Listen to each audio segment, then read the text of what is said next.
John invited me, I asked him, what is the topic? And he said, well, Dennis, he said, assume that the audience is mostly young people beginning in financial services career or in the industry, and assume that you are a young Dennis sitting out there in the audience, and what might be the 2 or 3 questions you want to ask the old Dennis standing up here. And conversely, assume that you're the old Dennis, what would you want to share with the young Dennis sitting out there in the audience? And I immediately thought, well, I don't have any immediate career advice. I'm not like the neighbor in the Dustin Hoffman movie, The Graduate, where they went out into the yard during Dustin Hoffman's graduation celebration, and the neighbors took Dustin aside and said, I have one word of career advice for you, and leaned over and whispered, plastics. Well, maybe 30 years ago, someone had whispered internet, or 50 years ago, someone had whispered computers. It might have been useful.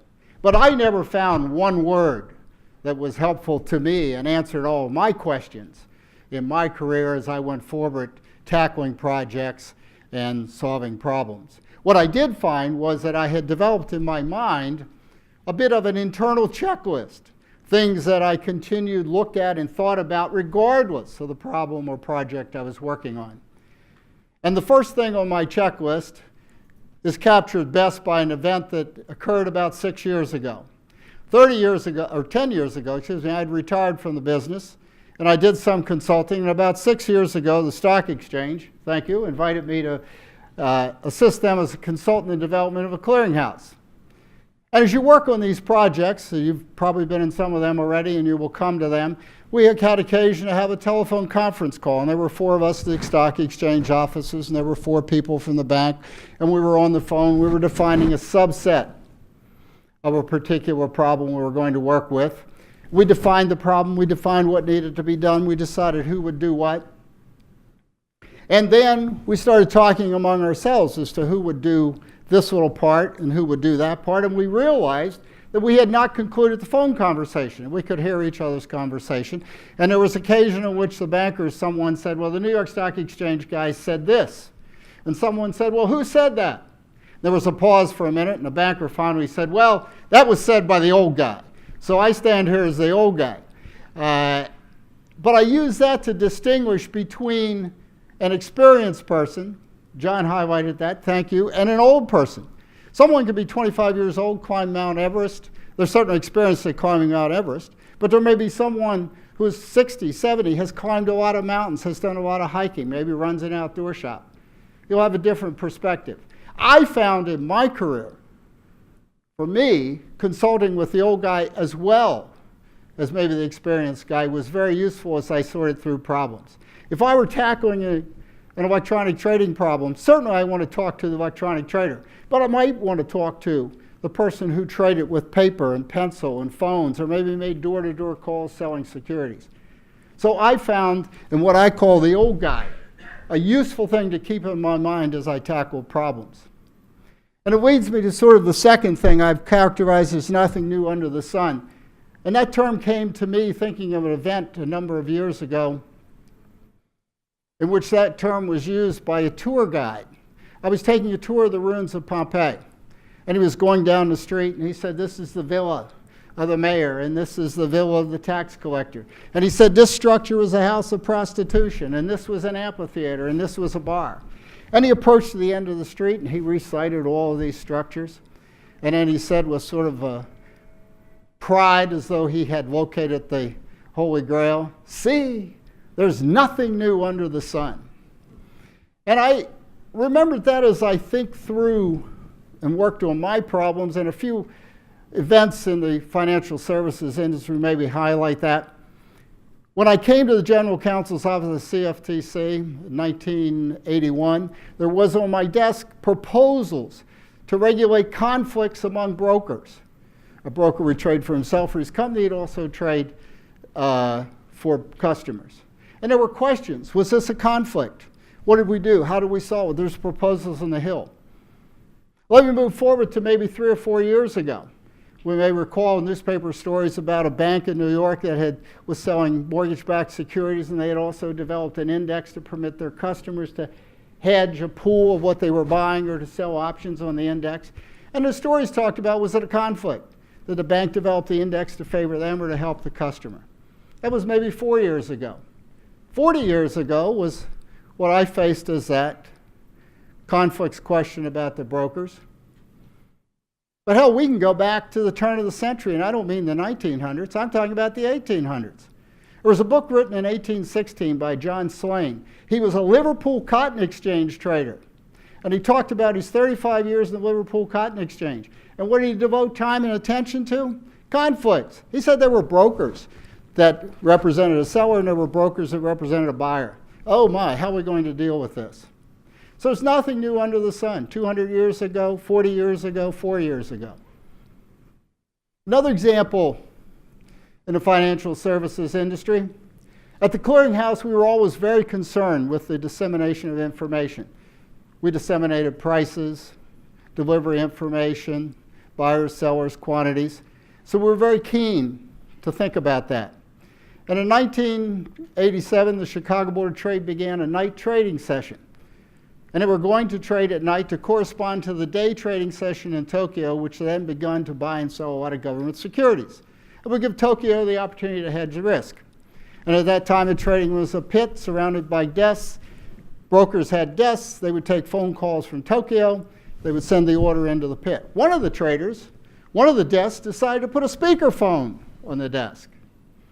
That way he could give color and feel and back to the customer. Big discussion. Was this a level playing field? Was this fair? There were other desks that didn't have speakerphones. What if you were a customer of a customer of a customer who didn't have a speakerphone? That was 30 years ago. We can think of 3 or 4 years ago, stories in the newspaper again about hedge funds, mutual funds, who were getting information from their brokers, maybe ahead of time of other customers of that same broker. They either paid up for it, they had high speed lines or whatever. Discussion then.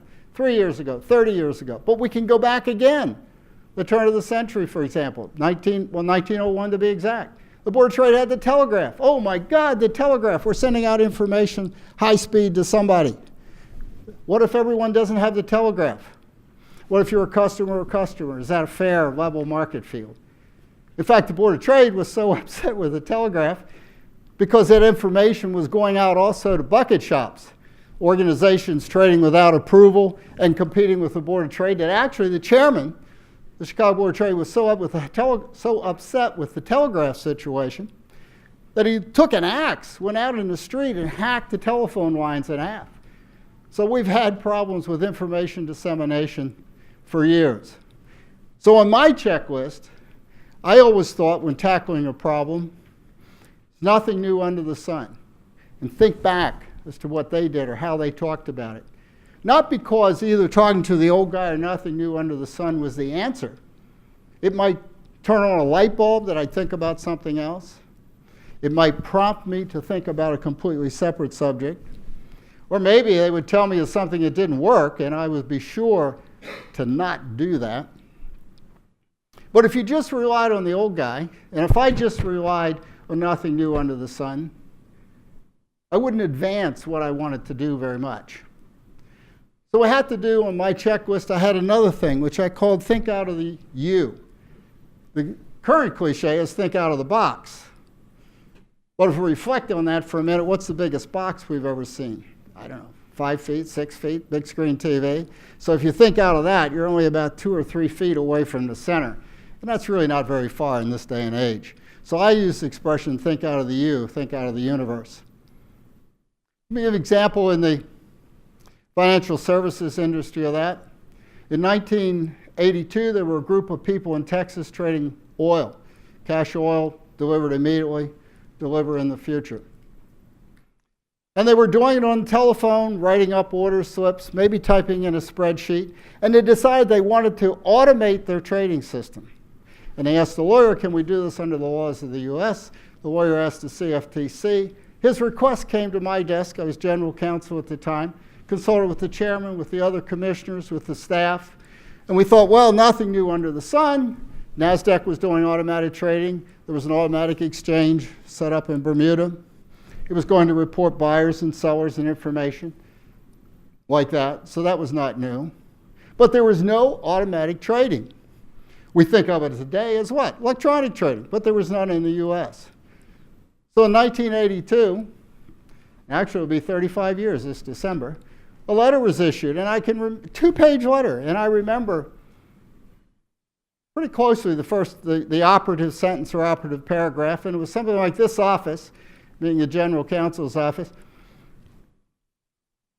saw no absolute bar under the law to the development of an automatic trading system and its designation as a contract market. So that was really thinking out of the U. That was the first public pronouncement by the CFTC or the government that electronic trading, which we all know and take for granted today, was permitted. And it was something that if we had stuck with the two old things, we wouldn't get there. We said trading out of the U, we did the letter, and there was no interagency task force, no 6-month study, no committee, no thick report. It was just a 2-page letter, and we moved forward with it. So these are the 3 things, among others, on my checklist. The old guy, nothing new under the sun, thinking out of the U, that helped me tackle problems in the financial services industry. Maybe they'll help you. Maybe they're amusing or interesting at best. I stand here as the old guy, and I wish you the very best in your careers, whatever they might be, and if it's in the industry that I spent years in, loved and thoroughly enjoyed, the best to you.